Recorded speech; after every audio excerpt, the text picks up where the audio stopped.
So let me get this right.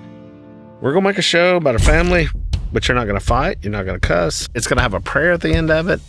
And we think that's going to work. People are going to watch that. Well, it's kind of what we're thinking. And they put it out. The show goes and breaks every record that has been. And what it showed me was you don't have to act like the world to be successful in the world. He's the bearded star of Duck Dynasty, who helped turn his father's small duck call company into a household name for outdoorsmen.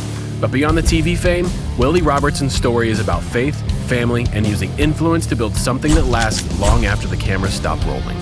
Entertainment can have a huge impact. And so many people kind of just said, watching your show saved my life, saved my marriage. If you were going to give one piece of advice to win as a husband, what advice would you give? It is my secret weapon. Wow. All right, Willie, so before we get into the serious and good stuff, I had an idea. And it's rare that I have an idea that I'm excited about because, I've been married 27 years. So most of my ideas, just by the nature of being married, they don't go over well. I have 3 teens. So this one may not go well. Used up all the good ideas. I think I have. Yeah. But, with the rebirth of Duck Dynasty, I have another reality show idea for you. Okay. Oh, wow, It's called Duck Island. Duck Island. And you take guys like me that have never duck hunted, just pretty much city slickers. Right. And you make us go out there. We have to live out there like you would hunt, make fools of ourselves, just have no idea what we're doing. And I think it might be entertaining to watch guys that have no idea how to do the things that you do. And if you don't do good, we just leave you. No, we don't kick you off. We leave you. And you have to figure out. See? How to get, That's even By the time funnier. you got out, you would look like me and not this. Right. Yeah. All right. So, and the team wanted me to do this here. This is interesting because we've got here, actually tell folks what we have. What is this? Well, we have this will be a combo pack. This is a teal and a wood duck call. Okay. And what is the difference here? And can They're 2 different ducks. Okay. You'd learn that on the island. That's episode 1. See? I would learn right out of the gate. So, the teal are the little small ducks, and they fly really fast. Okay.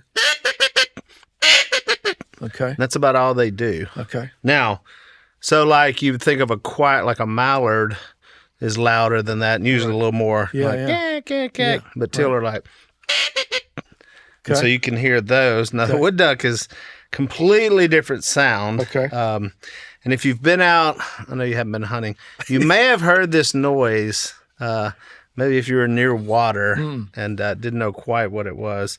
And a wood duck's actually my favorite, but he makes it sound like this.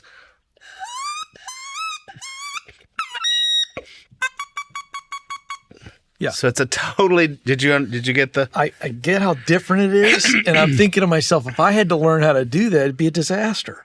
There's some real rhythm there. You could, yeah. I mean, so when you hear it, and it's because when you'll hear them out there. So if you're ever, that does sound familiar, and I like. Yeah, and those are early in the morning, and those are the sounds you're going to hear as they're kind of calling hovering at each other. Okay. Wood duck is going to be the harder duck to call. They don't respond as well as the other ones do, but so we make the noises, and wood ducks are kind of how crazy. long would it take somebody like me to figure that out, to get that and do that well? Probably not as long as you would think. Really? Yeah, okay. if you practice. That's a little bit like an But instrument. your wife may boot you out of the house if you're practicing that all the time. I promise you that. So growing up, that you can imagine my house. That's because Dad made all the duck calls sitting in his recliner and put them together, and so it was just duck noises. Right. All day, every day, weekends. You know what I've never asked you, and I don't know why, but how many generations? Do you have any idea how far back the duck hunting goes in the Robertson clan? I don't know how far it was before Dad. I mean, Dad was the one who really kind of went crazy about it. I think probably in my family there was a lot of hunting in general. Right. But I don't remember Grandpa being like, it was kind of Phil's thing. Yeah, it was like kind of Phil. He just kind of got obsessed with it. Is it the solace before the action that he liked? What do you think he loved about it so much? Or what do you love about it? Well, I think it was being out in the woods, and then I think it was the action, Yeah. Now, when he really got into duck hunting, he wasn't a Christian. So I think he also enjoyed the breaking of the duck laws and seeing how many. I did see one photo of it was a pickup truck. and it was just as high as you could go in the back. That's great. In the green room, we were talking and spent a little time together. And I would like to know how you would portray yourself. What was your father character like to your kids versus how Phil was to you and your siblings? Because that obviously you're very different people, and that's to be expected, obviously there. But his style of parenting, not so much his personality, but his style of being a father versus how you have fathered your kids, because there's a great heritage there, and your kids are doing well, and you can see it. And you guys have obviously your kids have been exposed to things that you weren't exposed to at their age, and God seems to be continually blessing. And contrast you as a dad, your style versus Phil's. Well, I think it would be difficult. I think we probably all know what we think, how we parented. Right. And you probably need to ask my kids. That's fair. See, I agree. Does he seem more like, Papa Phil? However, you wouldn't know because Papa Phil, when he was my age, or younger, honestly, was different, and Phil was different. Phil went through these stages. So I think your birth order has something to do with that, with how old you are. So I was a third. So like my older brothers saw a little bit different side, and we were talking about that like before he was a Christian and just a terrible guy. And then when he becomes a Christian, so his parenting, you didn't have to worry about respect, and like I was scared of my dad up until this past summer, right. And he just passed away, and I was still a little bit scared of him. Right. Like he just had this thing about him that you just didn't mess with him. You kind of knew. We didn't have a lot of rules. My wife said your dad just kind of hot-wired y'all to God. It was like, because Phil would say, "Here's the deal: if you obey that Bible, if you live your life and it checks off of the Bible, you're good with me too." So there was no like homework and curfew, none of that, but it was all morality and sin and all that kind of stuff. So and it really did. That's how he kind of did it with us, and so that was kind of his parenting style. He just didn't. Now here's a funny story. My kids love this story. Back then, when you went from 9th grade to 10th grade, that was high school. So it was junior high, and then we went. So the year I went into high school, they were building a new school. Then there was the West Monroe. So you had our little class of 100 at this little country school. We had a choice of which school we wanted to pick and graduate from. And then once the new school got built, everybody was going to have to be. So we had this choice. So I go to the more country school. That's where I start because I wanted to play basketball. Mm-hmm. I thought, I just want to play basketball. And it's funny how fate kind of does. So I went. They were remodeling the gym and they weren't finished. So we couldn't play basketball. So I sat at that school for like a week, and we'd go in the gym and just sit there. And I thought, man, if I get stuck, because I didn't have a vehicle. I said, if I get stuck out in this country school, I'm stuck in the country. I'd rather get stuck in the town. Right. And then you can at least bum a ride somewhere. Right. So I just switched schools, and I went from this school to this school after a week. So a month goes by. Well, the old school calls my house and get my father on the phone. They were like, "Mr. Robertson, we're calling about Willie. He hasn't been to school in like a month." And my dad goes, "Well, he's going somewhere. He takes off every day. I don't know where he's going." So when I got home from school, I walked in and Phil said, "Hey," he said, "that school called, said you ain't been going to school." And I'm like, "What?" I said, "No, what are you talking about? I go to school." He said, "Calhoun just called." And I said, oh, Dad, I'm so sorry. I switched schools a month ago. Phil said, 10-4. I switched schools. I told neither one of my parents. Right. Like, you want to talk about a different time. Yes. I never even informed and didn't really think it was a big deal. Neither one of them really. Right. Other than them thinking I wasn't going to school. But nobody really asked, like, how's school going? Just figured out. So different than today's parenting, and pretty good. We wonder why there's so much anxiety among these younger generations. We've scared them half to death. Yeah. You know? When did you come to faith? How old were you? And I wonder what was the process like spiritually for you leading up to that moment of salvation? I really don't even remember the age. It was so apparent in my life that it was, just like we lived it out so much. It wasn't like a moment. Wasn't like I was a bad kid and finally was like, hey, I just talked to Dad and said, hey, I think I'm ready to roll with this thing. And so when because Dad came out, I told you I was around probably 3 years old. And so we ended up moving down to the river. The marriage had kind of stayed together.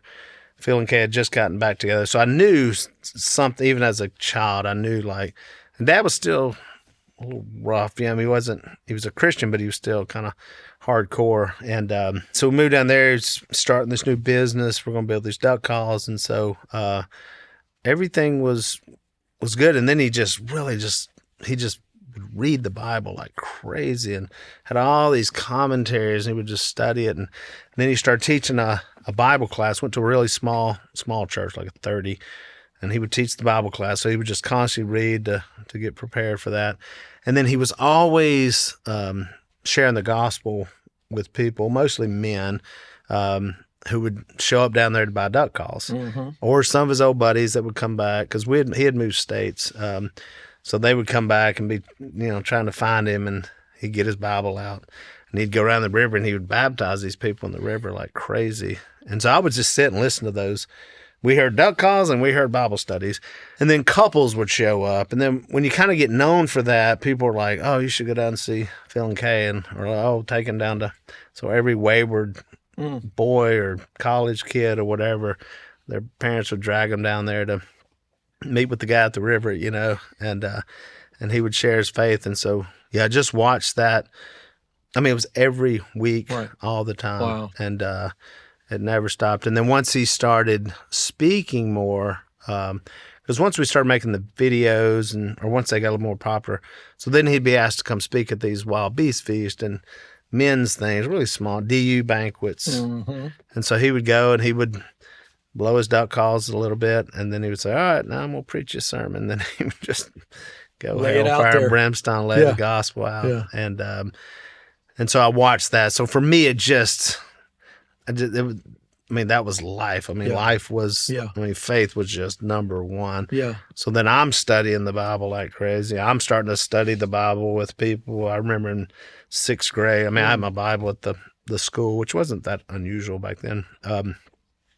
And then I would open up and I'd go railing on somebody, didn't have a clue really how to do it, and so we would study with them. And then Jason and I, we were in our youth group. Man, we had Bible studies just about every night of the week with lost people. We just roll to their house, break out our Bibles, and try to convert people. Wow. You cannot finish the year strong if you're running on fumes. And I've been there, trying to push through the holidays with work, family, travel, and wondering why I'm exhausted all the time. Here's what I've learned. A successful day starts the night before with a successful night of sleep. And that's why I love my Avocado Green mattress. Avocado is all about sleep that helps you show up better for your work, your family, and yourself. Their mattresses are handcrafted here in the USA with certified organic materials, no toxins, no junk, just real comfort. And it takes less than 2 minutes to take their online sleep quiz, where you'll find out the perfect mattress for you. So before the year wraps up, give yourself or someone you love the gift of rest and show up ready for the new year. Go to avocadogreenmattress.com/Ken. And right now, their holiday sale is live. You could save 20% site-wide, plus you get an extra $50 off with the code KEN50. That's avocadogreenmattress.com/Ken, code KEN50. Avocado, dream of better. Okay, so tell me about White's Ferry Road Church. That's where we grew up, yeah. Yeah, so were you in seminary? Is this a fact? They did. They had their own, because I saw this and I was like, okay, I know. You seem surprised. Well, do you not think I know? Well, I only went half the time. So I just think a small church seminary. I was like, that's it was one that they had the movie The Blonde. We made that last year. And if you haven't seen that movie, that'll kind of tell you the story of Yeah. how Phil and kind of where he, and the preacher that went to the bar to study with Phil was a preacher at that church. Okay. And Dad's sister, my Aunt Jan, went there Okay. because I think her husband was in that seminary. Okay. And kind of a small world. That church was started by my wife's grandfather. Oh, wow. That's what I'm saying. Small. I mean, Yeah, right. it's a small state, but Were you at dadgummit, that wasn't point in the seminary? Were you thinking No. about ministry? No, I'm saying they started that. This all happened before. So Right. when Dad kicked us out of the house before he became a Christian, Mom ended up moving to West Monroe and started going. And that church paid for us an apartment. Wow. So they took this lady in with these 3 kids. Wow. And that was all my wife's family and through that church. Then when my dad gets converted, well, that's the church so we went there. Then we went out to the super small church. Right. So my Al and Jason went to that seminary. They were both going to be, I guess, preachers. And, Okay. and then I was in high school. And so when I was like, well, I'm going in too. We were all going to be preachers. And the only one that made it to be a preacher was Al, my oldest brother. Right. And so Jace didn't. Jace loves the word. He studies a lot and teaches a lot. He just didn't like the church work. He didn't like that. And so he ended up working for Duck Commander. And then I went for a year, and that's when Corey and I started dating. Right. And then you follow her to Harding? Well, yeah, she said, I said, well, I'm going to finish out school, so you need to stay here, because she was graduating high school. She said, I got to go to college. I said, bye. I ain't going to college. Right. So she left. About a week later, I called her. I said, all right, how do you get up there to the, I need a map. Right. And so we get back together, and that's when I dropped out, because that's when I decided maybe I will go to college. So I was like, well, I'll go to college, and that'll be my backup plan. And so I didn't really know what I was going to do. And then went to college, and we got married. I started school and then got my degree. And then, and then came back and worked at the summer camp that her family had also started. So I ran that summer camp. But I went to seminary for a year. It's wild. I love that. And both of them graduated, but like I said, I went 1 year. Yep. Right. Just enough to right, get me in trouble. Right. I'm going to keep moving on, but anybody got a question here? Anybody? All right, we got a question back here. Yeah, so first of all, as a Christian, I want to thank you for your bold faith. I appreciate that, especially growing up watching your show was awesome. So my question for you is, how did you manage, especially with raising a family, balancing the fame and the faith at the same time? Just, having spotlight on you at all times, but also managing your personal faith. I can't say I did the best. It's kind of hard to know. That fame's a tricky thing. When you get into it, there's no playbook. There's nothing to really quite prepare you for all that. And so, as far as being in balance, usually like you get asked, well, how do you balance all the stuff? And so I find that most things though in life, if you want to be really good at something and really make a mark or change the world or do something big, then you'll probably be out of balance to be able to accomplish that. It's hard to do all that and also have enough time for yourself and spend all the time with your family and do all these other things. To me, that just means you're going to do less of something. So I wanted to be really out of balance, and I think this ended up helping me with the fame, was to be, if I was going to be out of balance, it was going to be for the faith. So I want to be out of balance there. If you read the book of Acts, there's not a lot of balance. Those guys are going all out, I mean, it's their whole life is dedicated to the faith. And so that's kind of what pulled me back, after kind of getting knocked around a little bit, just when all that hit you, especially to the level it hit with us. I mean, it wasn't just a show. It was it's the most watched non-scripted show in the history of cable television. And it just had such a following and such a big, thing that happened. It was literally unprecedented. No one had ever seen anything quite like that. And it was helpful, though, to have your family so grounded in faith. And so you're going through all of it together. Because most famous people I know, they're the only famous person in their family. you take Nashville. I mean, all the singers I know, most times it's just that one person. That's right. And that has a lot of pressure because then everybody around you, well, the first thing you probably do is hire everybody. Now you're like the little king. Mm-hmm.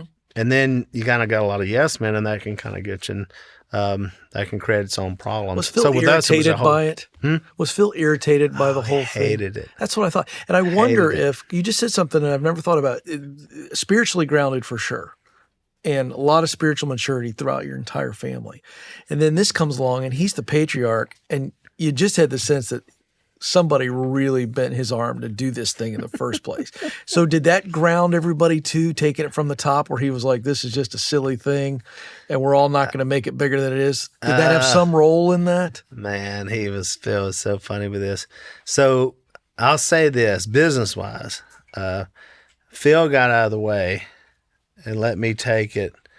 I went to Dad and I was like, Dad, I think I can take this company, and how many years, by the way, were you there before this conversation happened? Well, I was about 30 years old. Okay. So I'd grown up, obviously, in the business. Right. Okay, yeah, right. But all through my 20s, I ran the summer camp. Right. But I would go help them out a little bit. Sure. But at the time, Dad was kind of like, Dad wasn't a business guy at all. Right. He hated business. So Mom tried to run the business. Mom, she wasn't the smartest person in the world or knew math she just wasn't great, but she did the best she could, to run this business. And the bigger it got, and it just kind of got, and Jace didn't necessarily want that. It wasn't his, I was actually watching I was watching you guys when you talked with Dave and Maxwell. Let you. Yeah, that was such a good, he was the classic, which I talked about. Somebody that gets, well, you should be this. Jace didn't want it. Right. He didn't want to run anything. He didn't want the headache of it. Jace wanted to go when he was off work, he's off work. And so he didn't have that desire. Lo and behold, here comes me, and I have that desire. And I'm like, well, I want to run it and make the business better. So we all figured out. That's great. So rather than Jace, because Jace had actually been working there longer than I had officially. And so he kind of stayed out of my way. Phil got out of the way and said, hey, Phil said, just keep paying me a check. That's what he told me. That was the rule. Yeah. Don't fire your brothers and keep giving me a check. That was pretty much, that was the directive of the business. So when the show comes up, and it was Corey's idea. Corey was the one who was saying, man, I should do a reality TV show. And then we got this offer from Benelli Shotguns to do a show on the Outdoor Channel. That's where it all kind of happened. Right. And I was like, oh, that's so weird. Corey was just talking about doing a show. So that's where we made the first 3 seasons of TV. And it was it was almost like God was just preparing us the whole way. Yep. There was just all this preparation because we were all good storytellers. We knew how to tell stories. And TV is essentially telling stories with pictures. And so, and I think we learned how to tell good stories sitting around that dinner table. Yeah. With no TV. Well, we had 3 channels and no phones. We're down the end of that river, dead end road. And so that was the storytelling. And we just sit there and listen to Dad. That was just a great storyteller. And my grandparents were. And so they just knew how to tell a story and tell stories about hunts and all this. So I go to Dad. He's sitting in his chair. Hey, I want to do this TV show. Phil said, nah, and not interested. And so I'm trying to talk him into it business-wise, and he's not. And then finally, I said, Dad, I think if we did a show, we can get the gospel to more people. Because if we get a bigger platform, I think we can get the gospel out to more people. Bill looks at him. He's sitting in that shade later. He said, never thought about that like that. He goes, you think we can get the gospel out to more people? I said, I don't see why not. Bill goes, that was it. I said, Phil's in. So, and that's what pulled him in. Now, this is the guy who also, when I wanted to do a website, he was like, nah, I ain't doing a website. Right. I said, Dad, I think one day people are just going to buy off that computer. Phil said, I ain't got no computer. I realized Phil never had a cell phone or a computer. He said, you tell people they're going to order duck call, pick up the phone and call. I said, Dad, just trust me on this one. So the same guy now, we're talking about TV. And then, So we go into the show, and Phil never understand. Like he understood the one on Outdoor Channel better. Right. When this thing went A&E, he was like, Right. "What?" He said, "This is some kind of goofy." And he said, "Well, let me tell you something.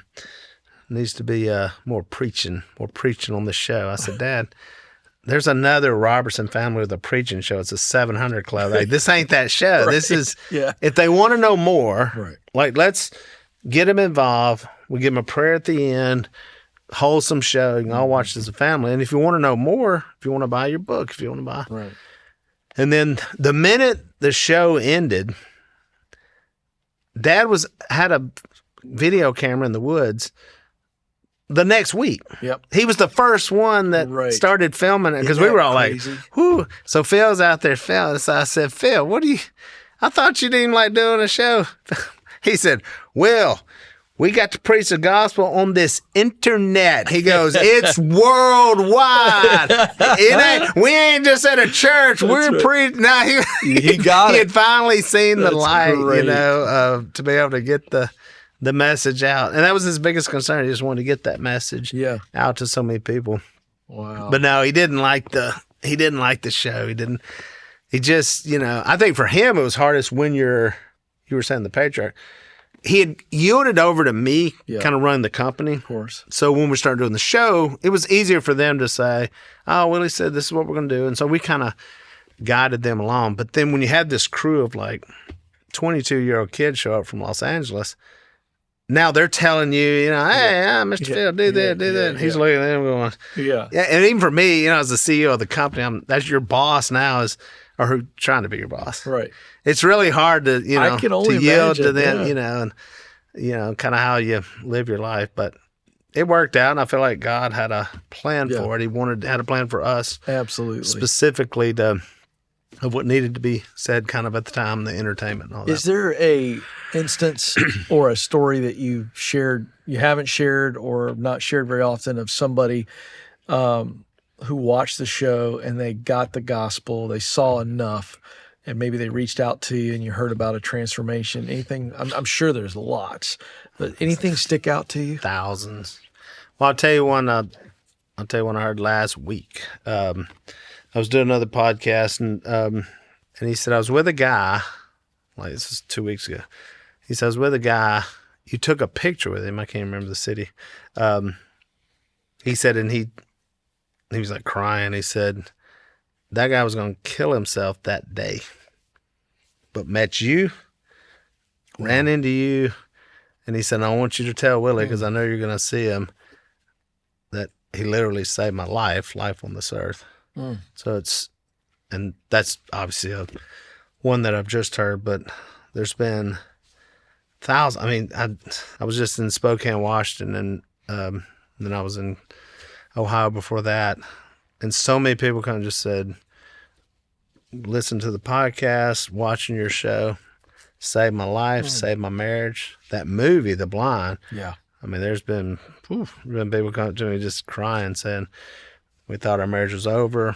My husband picked up my hand for the first time in 14 years during the movie.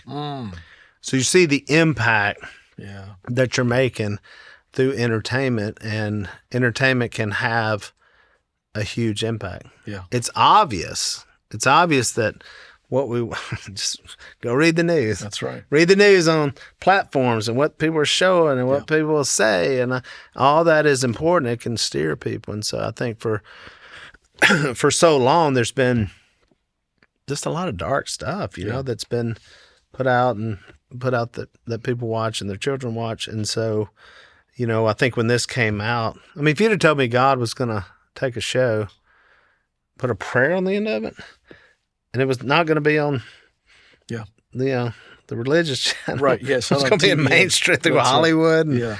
And, the people that really don't even believe that stuff, and it was going to come out. I'd have been like, how's that ever going to? How would that ever make it and get through? Amazing. And not only because even they weren't sure. They were like, so let me get this right. We're going to make a show about a family reality TV show, but you're not going to fight. You're not going to cuss. Yeah. You're not going to talk bad about each other. It's going to have a prayer at the end of it. And we think that's going to work. People are going to watch that. We're like, Yeah. it's kind of what we're thinking. That's exactly And right. they put it out. The show goes and breaks every record that has been. And what it showed me was you don't have to act like the world to be successful in the world. That's right. And I think that's a lie. I think we do that in everything. That's right. Where it's like, when you're doing politics, you can do it in your business. Like, well, you got to, if they get mean, you got to get meaner. We got to fight fire with fire. We got to fudge on this or, Right. do something a little like this in business. And it's just not the case. And I saw that through our show that people can. Yeah. Now, that says a lot about people that watch it. Yeah. And people that said, this is what we like and this is what we want to watch. Well, there was something, I know there's scripting and there's production involved, but the reality is that there was so much authenticity in it. I have a personal experience. I've not told you this, but I worked for John Maxwell for years, and we had this big conference called the Catalyst Conference, 12,000 pastors and leaders. And so one year I would do all the interviews. And so one year we brought Cy in, and this is at the height of it. The first installment was at its height. And so we bring Cy in. We thought, it's wholesome at Cy. You need some entertainment. Yeah. And I know going into this interview, you're not going to get a lot of leadership meat, none of it. It's just have fun with Cy and just bless everybody because he's hilarious. And I'll never forget, I interviewed him for 30 minutes and he never answered one question that I asked. No. And he wasn't being a jerk about it. He literally would start on it and then his brain would take him somewhere else. Right. And I remember sitting there going, this is exactly the guy on the show. Yeah. Like you're going to get a soundbite and that's going to lead to another soundbite. But Cy doesn't know what a soundbite is. No. That's just his brain. No. Cy's not normal. He's not a normal guy. He's not.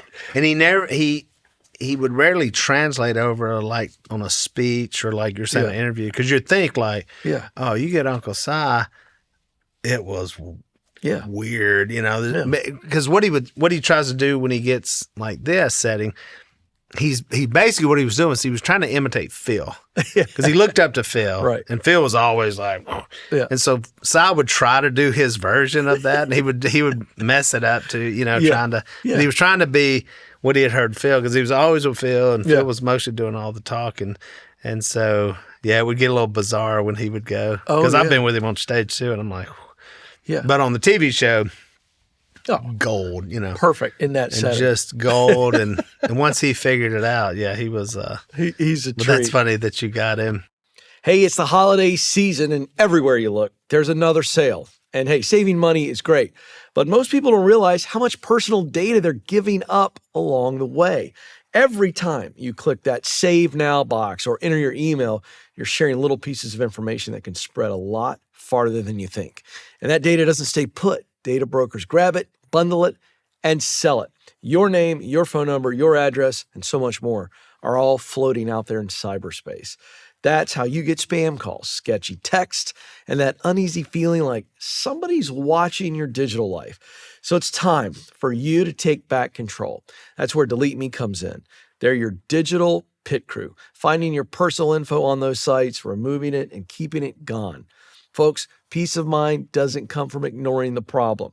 It comes from taking control and protecting yourself and your privacy. And right now, you can get 20% off an annual plan when you go to joindeleteme.com/front row seat. That's joindeleteme.com/front row seat. Okay, we have a question right here in front. Okay, have you used any life coaches or business coaches outside of church and family in your career? I have never used not when I was doing business. Everything I've got, I pretty much just picked up along the way. I think I was good at when I would be around other people is to kind of mimic and hear some of the things they did. So, like when I took over the business, I didn't really have a plan.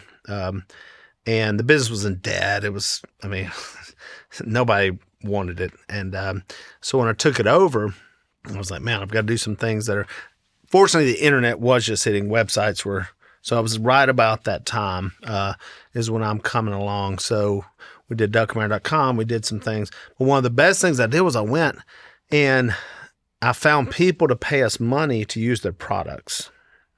Now Dad never went out. Like he didn't. Right. Dad wasn't networking, and No. I mean, and everybody's kind of like, we don't know who that dude is. I mean, we know he can blow a duck call, but he's a little scary, and we think he's religious, and just look at him, And so I made a relationship with a camouflage company, and we made like $25,000 to pay the company for us to use their camouflage. And we got camouflage clothing. So I come in there, I'm like, hey boys, guess what we got here? got some duds. And then I got a shotgun company, Benelli. Then I got a shotgun shell company. And their marketing people were the ones giving the numbers, going, call Steve and say you just talked to me. Mm-hmm. And so I just started building this little team. And then there's $50,000, $80,000, $100,000, just straight to the bottom line. Well, Phil's going, this cat is like a wizard. When he comes in, because there was nothing, we didn't have to hire anybody to do that. This was just money coming to the account. Great. And it's like, and you get a new shotgun, and here's a 3 case of shells or 10 case of shells. End up. So because of I think because of my storytelling, and remember, this is before TV, so I'm not famous at this point, but they would want to have me come to their things. And so I play golf. Yeah. Actually, golf was a huge part of this whole. So they were like, Willie's really good at golf. And look at him, because I can get any bet You're I a bit want. of a ringer. Yeah. I mean, I show up and they're like, I'll take that, dude. And they're like, yeah, it's a bet. And then Right, that you're first driving ball, and par they're like, fours. uh-oh, So I would go on these things with them with all these buyers. And so I would kind of go, I was the entertainment and the golfer, and then would tell all these stories. But I would learn from them. Mm-hmm. So tell me about this marketing. Tell me about, so what it is, what are you looking for here? What are you looking for? And then, so I would go into it, which is pretty much my business philosophy, is how can I help you more than I'm not going to ask for something for myself. Let me see how I can help you. Mm. If you go into that with everything, let me help you. If you don't get anything back, you don't get anything back. That's where I learned a lot from that. And then when Duck Dynasty hit, that world became even bigger.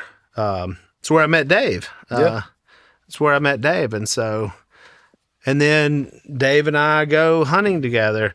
And then here comes all Dave's friends like Henry Cloud. Mm-hmm. And then I'm just like a sponge, man. Hopefully I'm a good friend and can tell good stories and stuff. But with Andy Andrews and all these people, and so I'm hearing all this wisdom that I get to go pour back in, and with Maxwell. And so we've shared stages before. Now I get to go speak. So I'm listening to them and listening to what they're. Now I can even talk to these people, and I can say, hey, what do you think about this? What do you think about that? And so, do you think there's a tie between how bold you are in sharing your faith and the way you were in the business? Just not afraid. Well, I think they both grew. Yeah. But 100%. Yeah. Adam LaRoche, former Major League Baseball player. One of my dearest friends, also a business partner and several things. We've known each other 20 years. And he was the one who taught me how to be confident.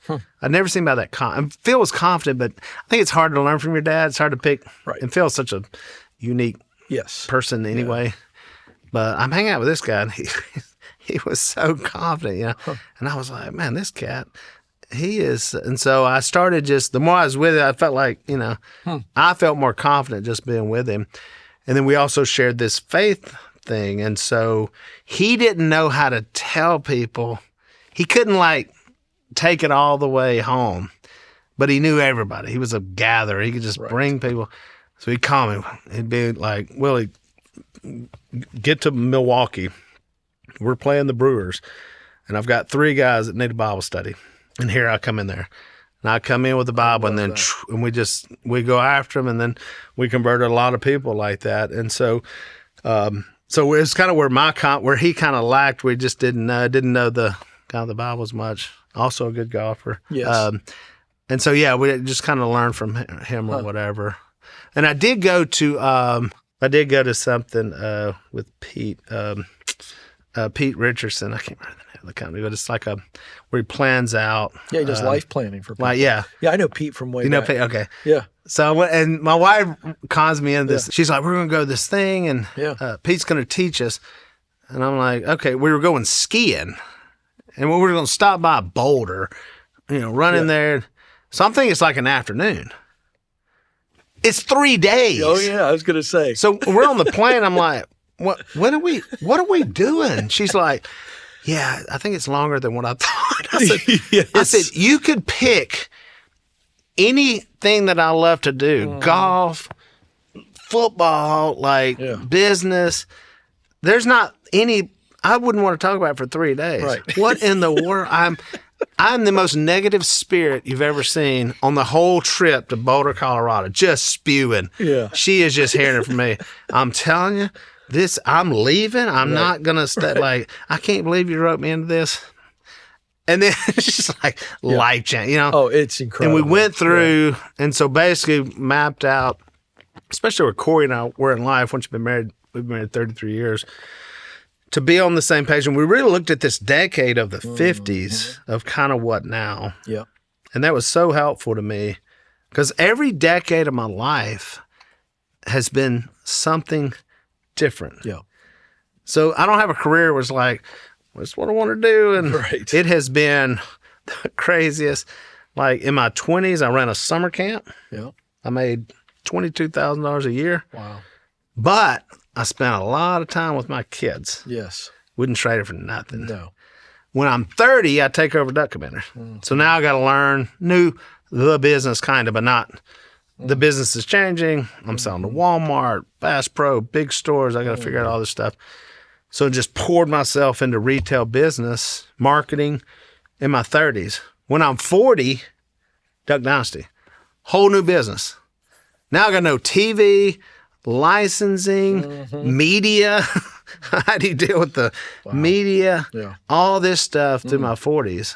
And then I just turned 50. Well, then I'm like, and I think you kind of get to life going, what am I supposed to do now? Right. And so we went into areas of what kind of we were looking at because I wanted to go into more of teaching and now more of this giving back. Yes. And so because I still speak a lot and I travel to speak, but it's really all under this umbrella of giving back and teaching others. What I want to tell my kids now and teach them, they're on their 20s, a lot of them work for us now.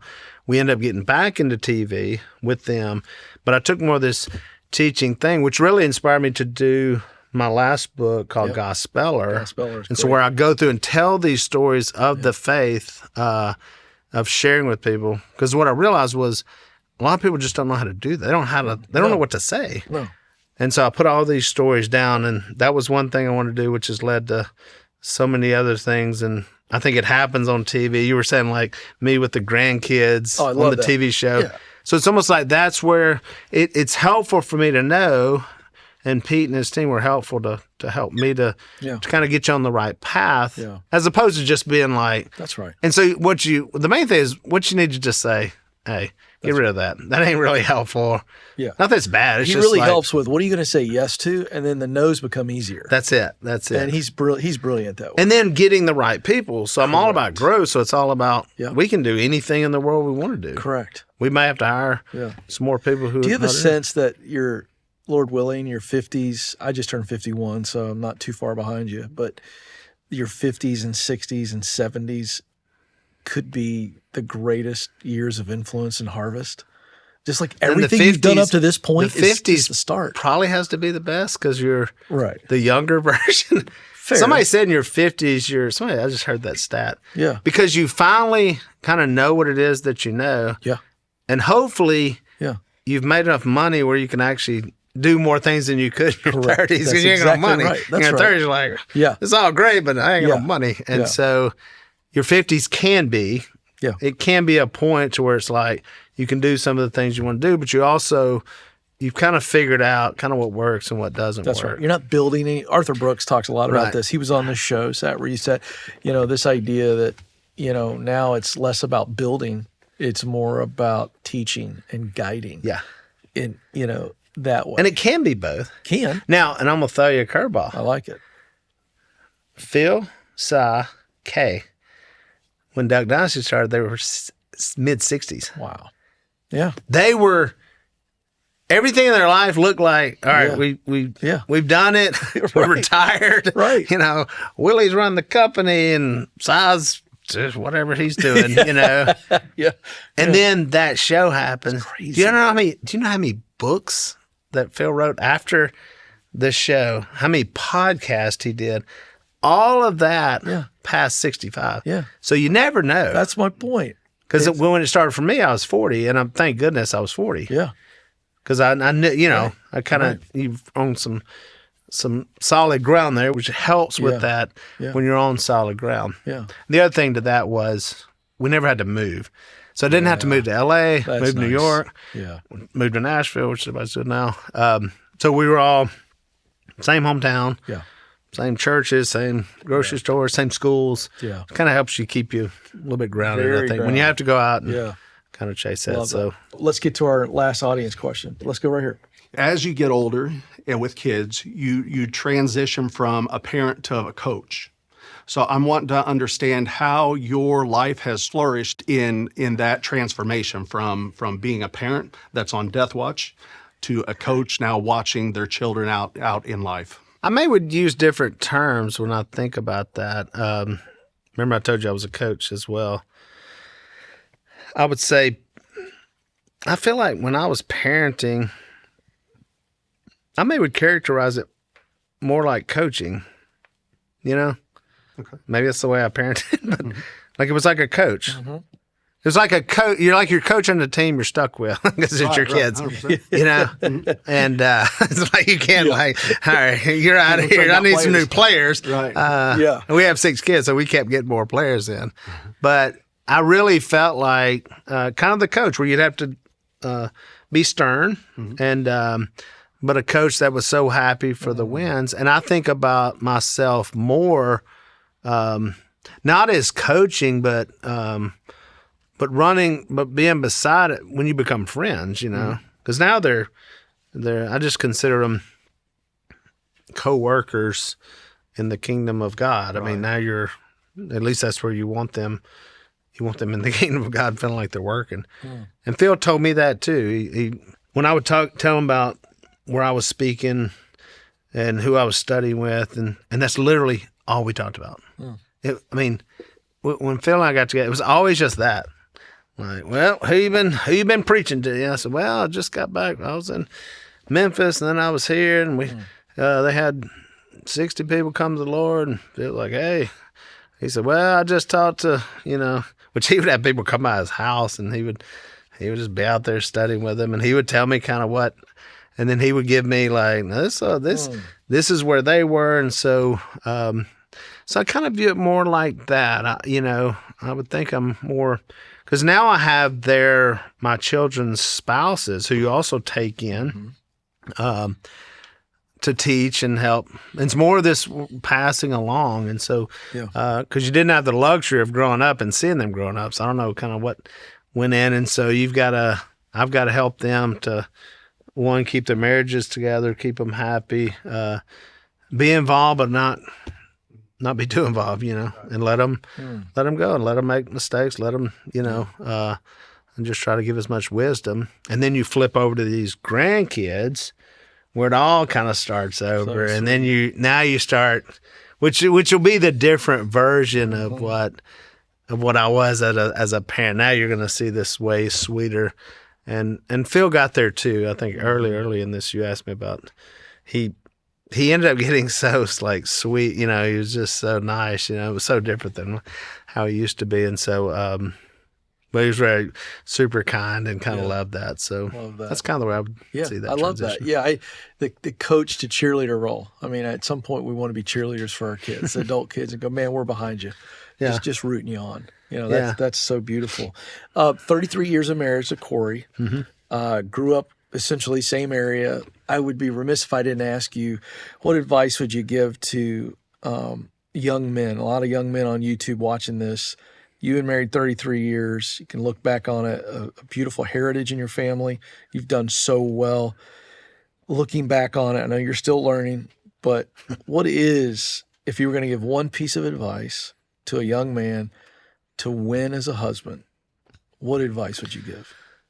I always say I try to give more than I take.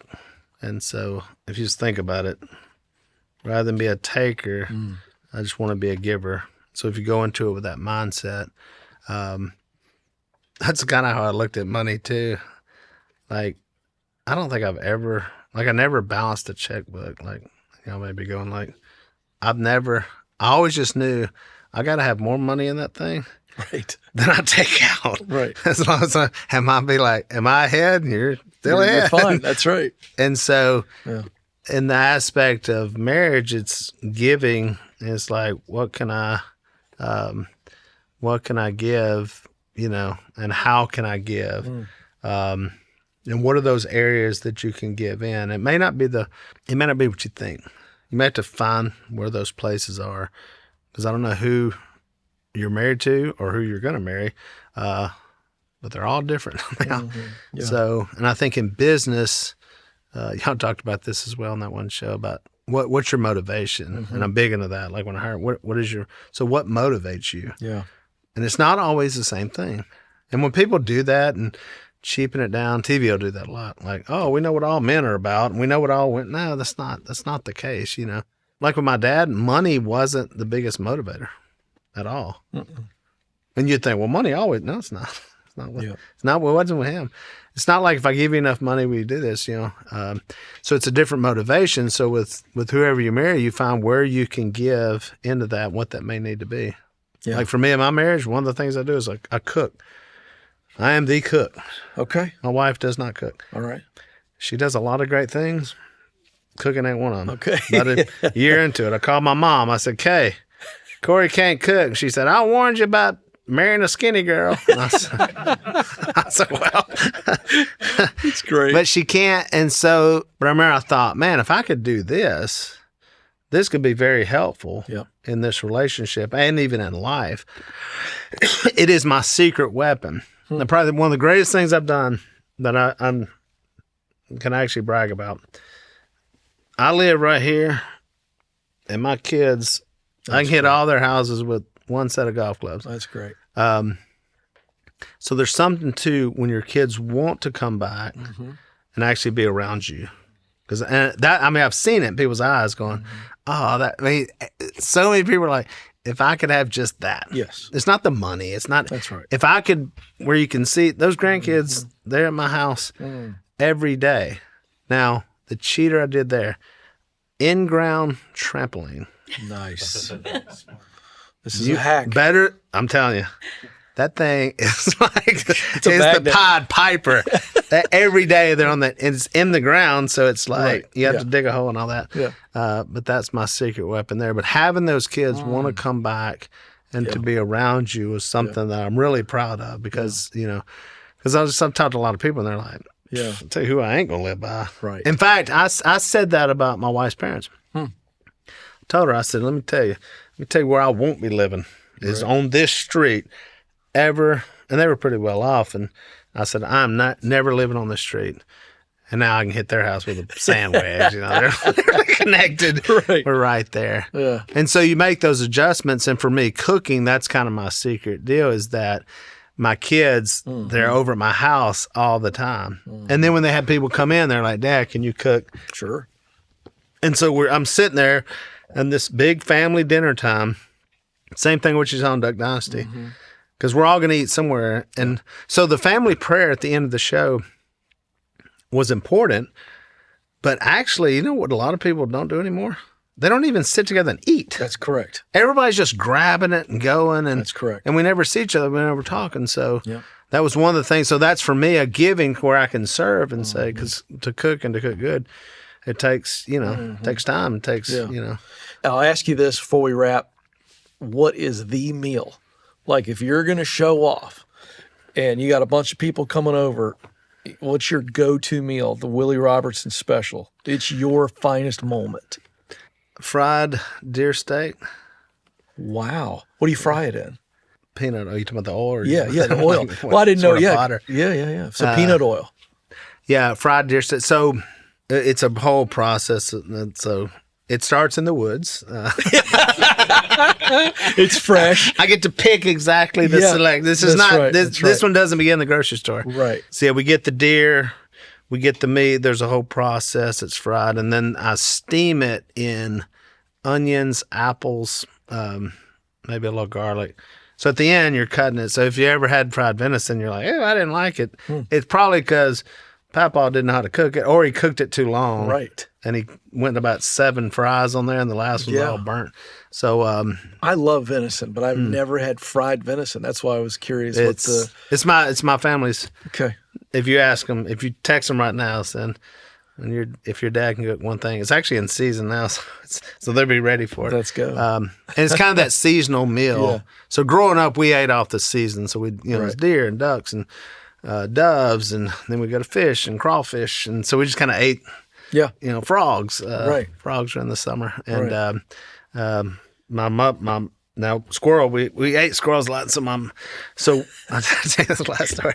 So we're going to New York City. We're doing a big morning show, big show. So they asked Miss Kate to cook, and she said, "Oh, okay, I'll cook something." So we go through TSA. And they're beep beep something. My mother has 6 squirrel carcasses in a Ziploc bag that sent through TSA screening. So we get up there, and she's going to cook squirrel. She's going to fry a squirrel for this show. And so the lady says, well, Miss Kay, how exactly do you cook a squirrel? My mom doesn't miss a beat. She goes, well, is it an old squirrel or a young squirrel? There's 2 different recipes. So you have to know the age of the never squirrel. saw that coming. So I would do fried venison. I'd probably do like a crawfish. I'd do a crawfish pie. That'd be easy. So you do a crawfish pie, because if you're gonna come to Louisiana, I want you have to have a little bit of flavor with that, and that would probably be enough. That'd be plenty the of main. Okay, I love it. There it is. That's so good. Well, folks, I hope you've enjoyed this conversation as much as I have, and I want to challenge you, as I do at the end of every one of these, with a takeaway, something that I've learned that you can apply, and I'm going to challenge myself. And I wrote this down when you were talking about, Willie, the early days of learning the business. He said he's always asking, "How can I help you?" And I love that. And he references it again, talking about his relationship with Corey. Oh, I did. And I think that's so good. The idea of how can I add value in every relationship, whether it be just maybe the smallest interaction at church or in some type of social setting, all the way to the team that I get to work with, the people that I get to serve. So that's the challenge. How can you add value to every relationship that you're coming in contact with?